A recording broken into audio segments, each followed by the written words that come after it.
Jebretnya masih dari jeda internasional, sekarang kita terbang ke Amerika Latin ya. Ada duel panas Brazil versus Argentina di Maracana. Yang sebelum kick off nih ada kejadian fans yang rusuh yang bikin laga tertunda. Waduh, waduh, waduh. Betul, belum main aja udah sempat rusuh dan Iya. membuat para pemain Argentina juga terpancing ya, dan Betul. sampai sempat ada adegan mereka mau melerai Emi Martinez nangkep pentungan dari polisi Brazil. Ini apa sih Fir, pemicunya akhirnya bisa pecah gitu sebelum pertandingan kick off dimulai? Iya, parahnya itu kan terjadi di sisi yang keluarga pemain kan Iya, ada di makanya tempat itu, deket makanya tuh. mereka turun dan ya katanya keributan dimulai setelah lagu kebangsaan ya, kebangsaan mulai, terus habis itu polisi juga heavy handed banget. Gua kalau lihat kayak gini ya inget zaman dulu ya, kayak polisi pakai rotan ya untuk pukul mundur para penonton. Tapi Kayak ini guru-guru emang SD kejadian zaman yang ya di Maracana ya, di katedral sepak bola Brazil yang seharusnya nggak perlu terjadi apapun itu. Tapi akhirnya Messi dan kawan-kawan juga turun tangan. Mereka bilang mereka nggak mau main kalau kondisinya kayak gini.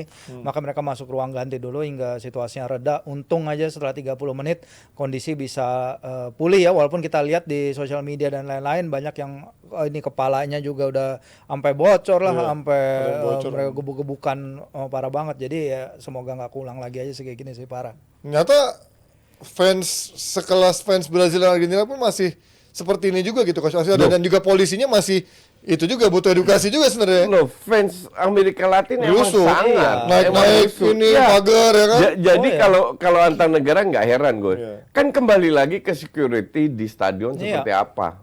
Kalau seandainya security-nya lemah-lemah, nah ini yang terjadi. Yes. Tapi kalau security-nya benar-benar Bagus. ketat sekali, nggak akan terjadi. Kalau gue bilang salah tuan rumah. Bisa jadi. Karena kan di final Copa Libertadores juga kayak ada Panas juga. kejadian kayak gini beberapa waktu lalu. Kita tahu juga pertandingan apa tuh Libertadores juga yang sempat ramai di media sosial juga yang banyak kejadian-kejadian yang tidak diinginkan. Ya emang passion mereka di Amerika Latin gila-gila juga, Ji. Bedanya mereka lebih maju aja dari kita. Dan mungkin di satu sisi bagusnya adalah ya bukan karena ributnya ya, tapi gue melihat udah lama nih Brazil sama Argentina nggak sehit ini, nggak setensinya, nggak sepanas ini, tapi jadinya secara kualitas gamenya kayak kualitas Tarkam. Tapi menurut lo kemarin dari si tensinya udah lama kita coach ngeliat Brazil sama Argentina mainnya clash begini, ada panas-panasnya. Argentina untuk gue, tim Argentina sekarang yang juara dunia, tim biasa aja. Iya. Nggak sehebat Argentina yang kita kenal zamannya Batistuta. di luar Messi ya, zamannya Batistuta, oke.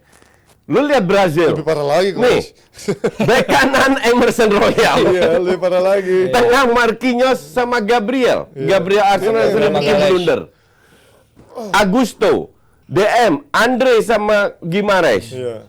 kanan kiri Martinelli, Sama Rafinha. kanan Rafinha. Rodrigo Belakang striker Rodrigo Ini kan yang tiap 200 match di Madrid baru cetak 1 gol. Gapsus yang udah 6 tahun nggak main di Arsenal karena cedera, tiba-tiba mendadak Tiba-tiba main. main starter lagi. What do you expect sekarang? Secara kelas sudah nggak ada, cuman ributnya doang Iya, seru kemarin ya. jadi Brasil udah menurun, drop, dan nggak ada Neymar, nggak. Hanya kalau ada Neymar sedikit tertutupi. Iya. Tapi kalau nggak ada, ini tim mediocre banget. Bahkan Argentina pun nggak hebat-hebat amat. Iya, iya. Tapi mungkin bedanya emang Argentina kan emang bermain udah as a unit gitu kan. Iya, Karena di Piala as a Dunia team, iya. sudah membuktikan Iya. dia nggak bagus tapi bisa menang, dan juga udah jadi nih timnya fondasinya. Kalau Brazil kan makin sini makin ke sana gitu kan, makin berantakan. parah fondasinya. nggak 3 jelas. kekalahan beruntun di kualifikasi Piala Dunia. Pertama kalinya Brazil kalah di kualifikasi Piala Dunia yang dimainkan di kandang ya sejak 1954. Berapa 64 pertandingan yang lalu. Pertama kalinya Brazil kebobolan lawan Argentina di kandang dalam laga kompetitif sejak 2004. Pemain Argentina terakhir sebelum Otamendi yang bisa golin itu Juan Pablo Sorin. Bayangin Juan Pablo Sorin udah lama Gondrong. banget. Dan ini pertama kalinya Argentina bisa menang di pertandingan kualifikasi yang bergulir di Brazil ever. Jadi emang ini banyak rekor-rekor yang runtuh nih sama si Fernando Diniz ini. Dan Diniz ini kan dia cuman part time ya. Besok itu dia akan datang lagi ke Maracana sama Fluminense. Oh. Jadi dia kan tim utamanya kan Fluminense. Oke, dia bisa berhasil bawa Fluminense juara Copa Libertadores untuk kali pertama sepanjang sejarah. Sekarang kan nih Oh, Diniz, ini ya? Diniz itu kan hanya stop gap doang ya untuk nungguin Ancelotti katanya. Tapi kalau kemarin ngobrol sama Coach Luciano Leandro di Brazil itu sebenarnya banyak yang pingin agar Ancelotti itu nggak datang. Mereka nggak mau nggak suka foreigner, orang luar iya, ya? mereka nggak mau orang luar. Maunya orang Gue Brazil. juga paham, gue juga nggak mau kalau gue jadi Brazil sama Ancelotti. Ngapain Kenapa harus Ancelotti? Maksudnya Kita negara nggak sepak mau. bola terkenal Yes, istrinya benar. kok pakai pelatih Iya. foreigner gitu kan. Tapi kalau alternatifnya Fernando Diniz kayak gini, dia nggak bisa ngangkat tim ini. Apa? Masa kita akan lihat Brazil di kualifikasi playoff antar konfederasi lawan Selandia Baru karena mereka kan peringkat 5 kan sekarang kan, 6 yang terakhir Kacau yang sih menuju ini. itu. Atau mereka 6 sekarang. Lu kalau lihat ini pemain ya, dari 11 yang main starter line up yang gue sebut tadi, 10-15 tahun yang lalu Marquinhos cadangan, yang lain dipanggil aja enggak. Iya, pasti lah. Termasuk Iya, Martinelli, termasuk Gapsus, termasuk apa? Itu 15 tahun Gabriel, ya. dipanggil aja kagak. Hanya Marquinhos tapi di bench. Separah itu levelnya Brazil Dulu sekarang. Marquinhos juga masih Marquinhos di cedera bench. juga kan pas halftime kan. Vini juga cedera mereka, si Ederson juga akhirnya Alisson yang main. Iya, Ederson cedera kemarin. Tapi tetap bukan alasan lah, Brazil seharusnya. Kemarin mainnya jelek, tadi pagi tuh mainnya jelek banget. Kayak mereka cuma ngasih umpan-umpan silang apa sih dari si Vega itu ke tengah, ditangkap Martinez gampang banget. Nggak ada perlawanan sama sekali. Ketika mereka perlu ngejar gol, kartu merah Joelinton. Habis itu yang masuk juga Endrick 17 tahun. Emang bagus Endrick, tapi kan belum terbukti. Iya. I mean, kalau lu pemain kayak Joelinton masuk ke timnas dan Emerson Royal, ya something wrong dengan timnas lu. Mas Royal di Spursnya cadangan gitu kan. Di Barcelona di kick. Tapi kalau kita ngomongin Brazil sekarang kan bahkan di eranya Cici itu kemarin gaya mainnya juga lebih pragmatis. Bukan Brazil yang zaman dulu juga bonito, mainnya selalu Karena nyerang. kualitasnya Nah, nggak itu ada. berarti memang Tapi sekarang emang Brazil udah miskin kualitas berarti ya. udah kualitas menurun, nggak punya sistem, ngandelin Iya. skill individu, Iya, iya. yang ngandelin Neymar. At least Cici ini dapat hasil Di Brazil di apa bawah. sih? Cici Nesa di dong. Glodok banyak tuh. Kalau juga. di Cici bisa menangin 14 dari 17 laga Iya, karena di pragmatis kualifikasi dia Piala mainnya. Dunia 2022 tanpa kalah. Iya, iya. Nyetak 40 gol hanya kebobolan 5. Sekarang aja Brazil baru beberapa pertandingan udah sama kebobolannya sama Emang sekarang pelatihnya siapa? Itu sih Diniz, tadi si part-timer yang pelatih Fluminense nunggu juga. sampai Ancelotti datang. Oh, gue kira udah Ancelotti. Belum, Bukan, belum. Mereka Ancelotti nungguin kan Ancelotti, makanya si sibuk Diniz ini yang jadi pelatih interim. Nah ini yang sempat gue pertanyakan coach, apakah memang pemain Brazil dengan gayanya sudah kemakan zaman? Karena Iya. sepak bola modern sudah nggak bisa main skill-skill kayak gini. Paling 1-2 pemain ya, tapi kalau satu tim udah nggak bisa nih. Brazil itu ditampol 2014. Usang dia. 2014 Iya, sama Jerman. di kandang diobok-obok sama Belo Horizonte. Jerman. Habis itu diobok-obok sama Belanda. Iya. Mereka menunjukkan forget Jogo Bonito lah, apa Iya, itu juara istilahnya. dunia 5 kali, Kalau lu iya. mau menang lu dengan sistem. Iya. Oke? Dan nggak berubah. Dan semenjak itu menurun terus sampai sekarang. Dan susah bangkitnya. Lu kalau ada Vini atau Endrick atau siapa secara individual bagus. Lu bisa main kayak gitu, bisa juara. Kalau lu 11-nya bagus. Iya. Kayak zamannya Ronaldo Botak, Ronaldinho. Iya, You iya. name it, siapa yang lemah? Kagak ada satupun yang lemah. Gila sih itu. Dulu Iya kan? kipernya malah Dida Iya, ya, biasa yang kipernya. paling lemah Iya. waktu itu ya. Ya sekarang Alisson Sekarang masih oke Alisson lah. sekarang kipernya bagus malah kayak Ya gitu. lu tuh karena sisa itu ya. juga faktor ya klub-klubnya juga udah sekarang nggak bisa menghasilkan pemain-pemain yang memang berkualitas lagi, Fir. Mungkin ada ya kayak Rafinha mental kemana gitu kan, cuman bukan kayak eranya dulu. Oh iya, kalau dibandingin dengan generasi Brazil 2002 ya itu Berarti yang tentu salah apa ya pasti jauh akademinya banget. kali udah nggak bisa, udah nggak bisa ngikutin tren Enggak, perkembangan zaman. budayanya salah. Oh, mereka terlalu pride dengan gayanya Dengan- mereka, sepak bola dengan menyerang, gaya, betul. sikil gitu Iya, kan, iya, iya. banyak skill ya. Betul. Sementara Dan nggak akan mati. kemana-mana. Ini sebenarnya bukan 2010 aja udah kelihatan. 2010 itu Iya. yang Wesley Sneijder cetak gol dengan heading itu Belanda juga nggak bagus-bagus amat. Ya. Nah ini kalau lihat cederanya Martinelli, Vini, ini gimana lo cukup berpengaruh nggak buat Vini buat Madrid atau Iya. Martinelli buat Arsenal? Iya, Vini kan dia kan sebelum ini dia tuh hampir nggak pernah cedera kan bagi Madrid. Dia main bagi Madrid sejak dia debut itu 2-3 tahun dia hampir nggak pernah cedera. Sekarang dia Ringan, cedera ringan. di awal, habis itu dia kemudian cedera lagi sekarang ya kita lihat seberapa lama. Kalau sekarang ini kan emang dunia sepak bola lagi dihadapkan dengan fase di mana banyak banget cedera hamstring, cedera otot ya. Ada kayaknya ada studi yang nunjukin cedera hamstring tuh meningkat hampir 65%, 70% karena banyaknya game yang harus Kelelahan dimainkan. itu fix. Kelelahan pemain-pemain ini. Nggak penting Tapi ya, yang penting FIFA dapat duit. oh iya FIFA dapat benar. duit. Apalagi Itu Piala yang Dunia penting nanti buat kalau mau mereka. ditambah Iya, terus iya, 4 tahun. iya. Iya, karena 4 tahun sekali nggak cukup buat mereka Iya. nyari cuan. Ya jadi bahwa kita harus lihat sebenarnya Brazil sekarang ini lagi rotten form banget. Walaupun kita lihat ya salah satu emang kekalahan mereka beruntun, tapi kan lawan Argentina, Kolombia mereka kena comeback walaupun sempat leading 7 menit sampai 75, terus lawan Uruguay-nya Bielsa nih yang lagi jago banget kan, Argentina aja kalah sama kemarin. Uruguay-nya Bielsa. Tapi ya kalau lihat konstelasinya CONMEBOL seperti ini sih mau kalah berapa kali Lolos asal lu ya. menang lawan Bolivia, Karena 5 Venezuela lolos berapa gitu sih dia? mah aman. 6 kalau nggak salah. 6 ya. Enam, jadi Apalagi sekarang aman-aman aja ditambah ya. aman aja seharusnya. Ya lolos sih lolos, cuman caranya. Iya. Vini cedera, berkah buat Iya, Martinelli yang kemarin juga dapat posisi tapi nggak bisa kontribusi ini ya.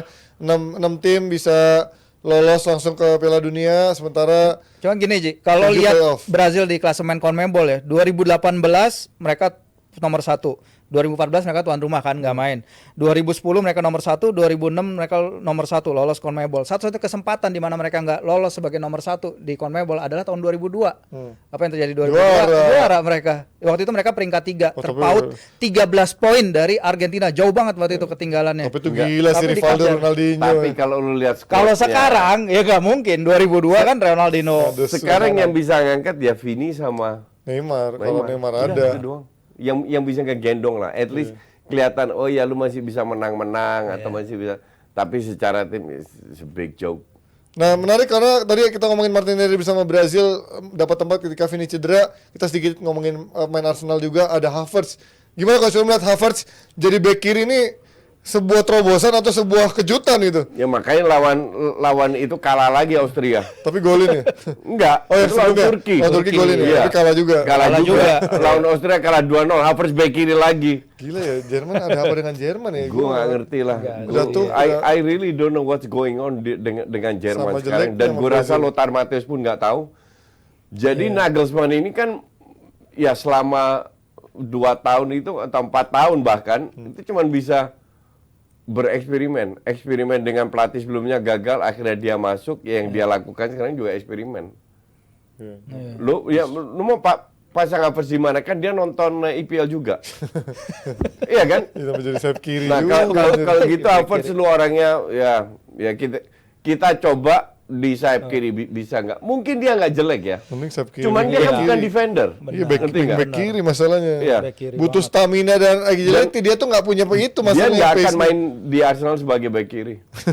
Masih Jati ada. diri permainannya makin hilang karena dulu kan orang bingung naruh dia di mana di lini depan, tiba-tiba sekarang ditaruh back kiri makin hilang aja dia. Nggak, harusnya kalau gue bilang tetap dia coba sebagai false nine lebih cocok. Ya. Tapi nggak mungkin diterapkan di Arsenal nih menurut lo karena Arsenal kan si Zinchenko juga di belakangan jelek. Ya paling Tomiyasu doang yang bisa Tomiyasu, lumayan ada di iya. sana. Masih ada pelapisnya kalau di sana. Sejelek-jeleknya Zinchenko lebih bagus dia sebagai back kiri daripada Havertz. Makanya. Gue pikir, tapi menurut sedikit Fir, kenapa Jerman separah itu? Pemainnya bagus loh, Sané, Iya. Iya. Betul. Iya. Musiala. Itu yang dibilang Rudi Voller juga ya Kimmich, setelah gila. pertandingan kemarin bahwa kita mah nggak peduli Havertz main di mana. Yang penting the attitude-nya benar, fighting spirit mereka benar, dynamism mereka benar. Pemain-pemain ini harus buktikan. Regenerasi mereka kan nyangkut kan kita bilang. Mereka nggak punya lagi Backnya sih Kato sama backnya. Mereka kipernya nggak sih, punya anjir. back pinggir lagi kayak Kemarin dulu. Mereka nggak Ter punya Stegen tuh gelandang. mana ya? Cedera juga ya coach ya? Siapa? Ter Stegen. Ter Stegen nggak tahu. Kemarin Kevin Trapp lawan Iya, Turki kan? bisa jadi. Ter Stegen itu main bagus kalau di Barca, di luar Barca bapuk. Depannya Nyangkut back-backnya juga. lah. Ini blow gue up lagi aja. cek line Karena up-nya. tuh gol-golnya Turki Iya, parah. emang defensifnya menurut gue yang jelek as a unit ya. Iya. Bukan lagi cuma masalah striker doang, Bukan tapi di lagi backnya yang masalah menjadi PR. pelatih juga kan kemarin Flick ya bikin sejarah ya ketika dia jadi pelatih pertama sepanjang sejarah sepak bola Jerman yang dipecat. Tapi ngomongin pelatih nih, ya. balik lagi ke laga tadi ya. Scaloni kemungkinan besar Oh iya. pertandingan terakhir ini loh di timnas Itu Argentina. beneran nggak sih? melawan Apa dia Maracana. cuma- Di timnas apa? Argentina. Argentina karena dibilang ada sesuatu disagreement yang sangat besar dengan Federasi Argentina. Tapi Cuti Romero dan juga si satu lagi pemain Otamendi bilang bahwa dia nggak tahu. Mereka para pemain juga masih nggak tahu nih masa depan Scaloni kayak gimana, karena biasanya Scaloni kalau ngomong maunya semua squad langsung. Tapi di Maracana kemarin setelah pertandingan si Di Maria lagi tes doping dan Messi lagi ada perawatan. Jadi tanpa kedua figur kunci itu si Scaloni merah-merah nggak mukanya dia? Iya. Sama dong ya, makanya merah mulus terus ya sendiri. Messi berapa Nomor tahun rekening juga. masih sama, Mas? Masih. Matanya doang. Jadi itu Ji, kalau dan udah gitu dia ngambil kayak foto perpisahan terakhir sama staffnya di Maracana. Jadi kalau tanda emang nih. dia harus pergi, what a way to go sih menang Tapi di ya Maracana. udahlah, lu udah juara dunia menurut Udah gua. dapet semuanya, juara Udah Copa nggak- Amerika, Oh iya, juara sebenarnya finalissima, Copa ya. peringkat nomor 1 Menurut gua dunia. apalagi kalau Apalagi kejar bisa secara didapat. ambisi mah udah. Sekarang cari duit, cari klub. Nah iya kan, Arab. Arab. Karena di Eropa nggak akan dipakai juga. Iya, secara pelatih. Ya kita lihat nanti bagaimana Scaloni nasibnya setelah dia kasih hints bakal cabut, dan juga bagaimana Nagelsmann, apakah juga akan mengikuti jejak Hansi Flick, bakal mendapatkan review buruk dan pada akhirnya bisa dipecat sebelum nanti, walaupun dia tuan rumah ya. Ya kan? Sebenarnya gue nggak peduli ya, serius gue nggak peduli Jerman main di friendly mau dibantai apa. Gue pengen lihat mereka dibantai di kandang, itu baru bikin gue happy. Gantian ya sama Brazil ya di 2014 Enggak. dari kandang Lawan enggak. Harus Belanda yang ngalahin. Lawan Belanda. Bulgaria, lawan Albania. bos lah dong. Ya oke lah, kita akan lihat nanti bagaimana nasibnya Jerman dengan permainan yang sekarang lagi menurun. Kita bahas apa nih sekarang? Yes, kayaknya udah pada mulai ini ya nyambung-nyambungin ke Premier League. Mungkin Wah, udah pada nggak iya. sabar nonton tim kesayangannya di akhir pekan nanti. Oke, akan kita bahas tapi setelah yang ini.